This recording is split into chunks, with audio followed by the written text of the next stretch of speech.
Hola, bienvenidos a nuestra sección de entrevistas de Canal Europa. Hoy contamos con una personalidad de amplísima trayectoria y recorrido político y vinculado a los proyectos europeos. Joaquín Almunia fue uno de los ministros más jóvenes de la historia de España en el primer gobierno de Felipe González en 1982. Después fue secretario general del Partido Socialista Obrero Español y después comisario europeo de Mercado Interior y Competencia. En la actualidad es presidente de CEPS, el Center for the European Policy Studies.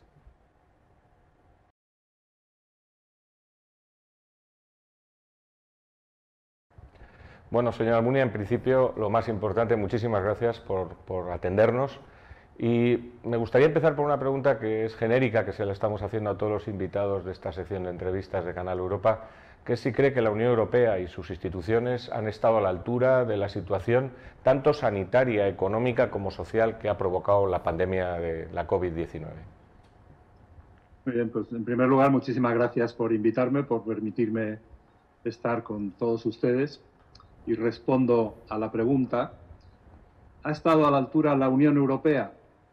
La Unión Europea abarca muchos ámbitos a diferentes niveles. La Unión Europea no vive solo en Bruselas. Se suele reunir en Bruselas, pero la Unión Europea somos todos nosotros, todos los que vivimos en países de la Unión Europea, con multitud de instituciones y de centros de decisión.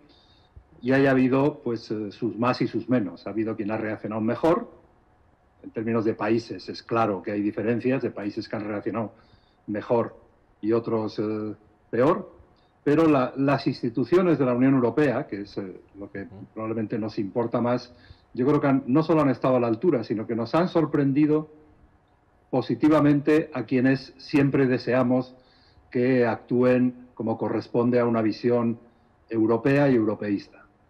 Empezando por la Comisión Europea, que ha adoptado decisiones muy valientes, demostrando una gran ambición de aprovechar los niveles actuales de integración europea, incluso empujarlos hacia adelante para dar una respuesta a la pandemia en todos los ámbitos, en el sanitario, en el económico y en el apoyo a los sectores más afectados directamente por la pandemia. Los Estados miembros, ahí hay diferencias, pero han sido capaces de llegar a acuerdos en el Consejo Europeo, por lo tanto, acuerdos por unanimidad extraordinariamente ambiciosos.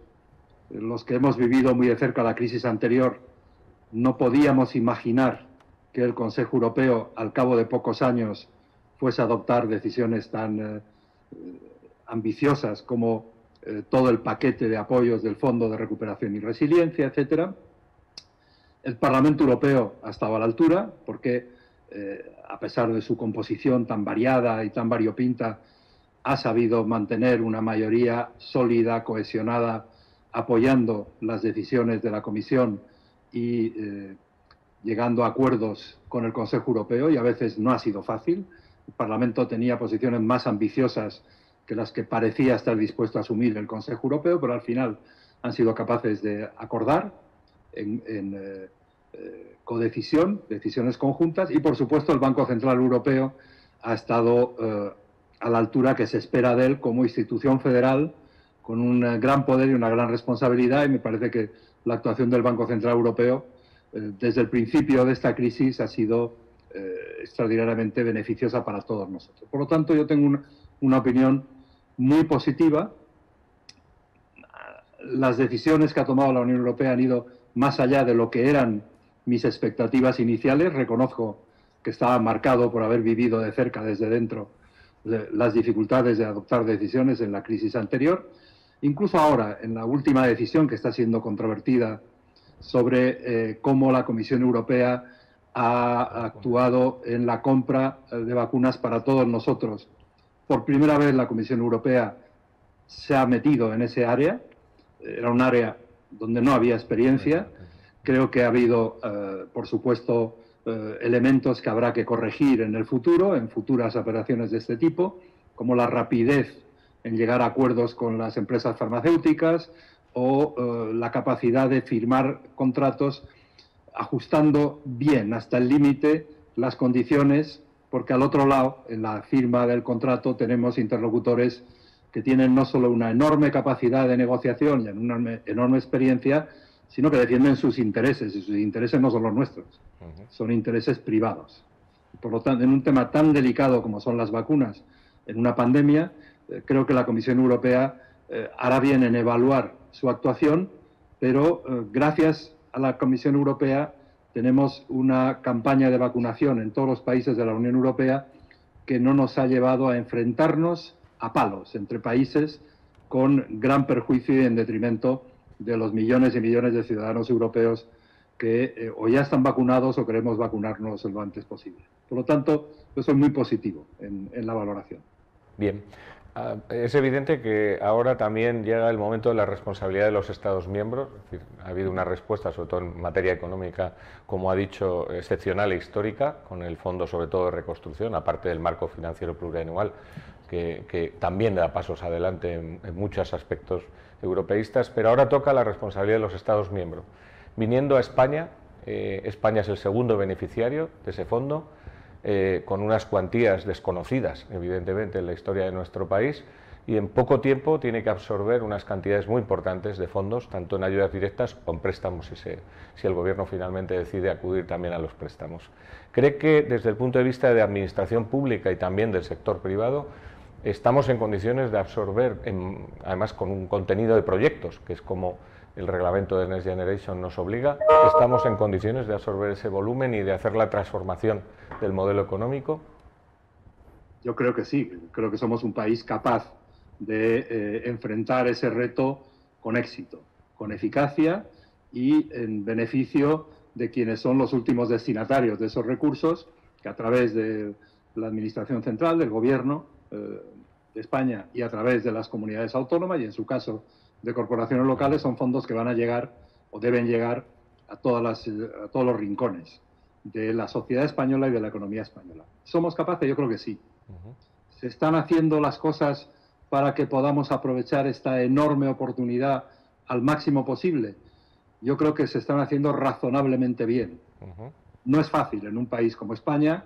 Primero, no hay más que ver cualquier sesión del Congreso de los Diputados para saber que el consenso no es la nota característica de la política española. El decreto ley que organizaba a final de diciembre la estructura de gestión, de administración de esas ayudas, estuvo a punto de no salir porque una buena parte de la oposición, empezando por el primer partido de la oposición, no quisieron apoyar eso, sin razones evidentes desde mi punto de vista, puramente por un supuesto interés partidario que considera que la oposición tiene que oponerse a todo y en cualquier momento, al precio que sea, pero oponerse.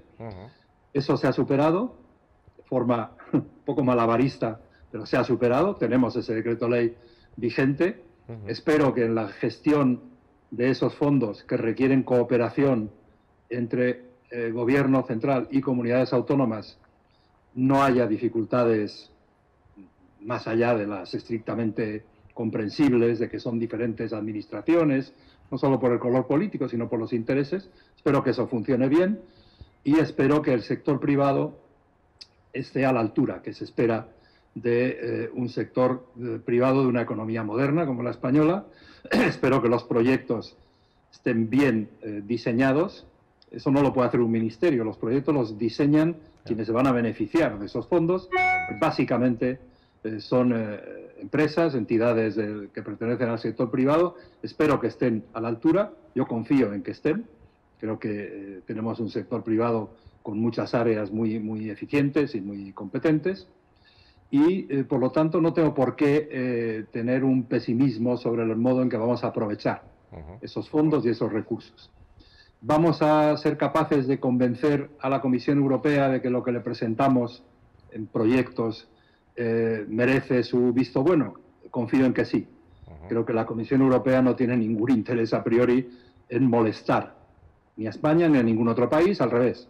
Tiene interés en que esto salga bien y, por lo tanto, yo creo que ese proceso de diálogo entre la Comisión Europea y el Gobierno español para defender los proyectos que le presentemos que correspondan a los objetivos y a las condiciones que se han puesto en cuanto a prioridades, el destino de los fondos, creo que eso va a ir razonablemente bien. Yo, por lo tanto, soy optimista. La necesidad de no dejar pasar esta oportunidad, en el caso de España, es mayor que en otros países. Llevamos años, por desgracia, donde la pulsión reformista, los incentivos para promover reformas, para dialogar y acordar reformas, se han reducido considerablemente. La última reforma estructural con éxito se ha realizado en España en 2012, desde mi punto de vista, que fue la reforma del sistema financiero, del sistema bancario y en particular de las cajas de ahorros, a cambio del rescate de ese sector, que vino desde la Unión Europea. Creo que son casi 9 años ya sin hacer uso de un impulso reformista que es necesario en un país que tiene baja productividad, que ha perdido capacidad potencial de crecimiento, que tiene desigualdades, que tiene obstáculos y barreras para mantener el crecimiento que necesitamos para absorber el paro, para crear empleo y empleo de calidad. Esta oportunidad no la podemos perder y espero que todo el mundo reme en la misma dirección. Aquí en España no tendríamos razones para no remar en esa dirección, como en la Unión Europea, que tampoco tiene ninguna razón para que fracase el Next Generation Europe.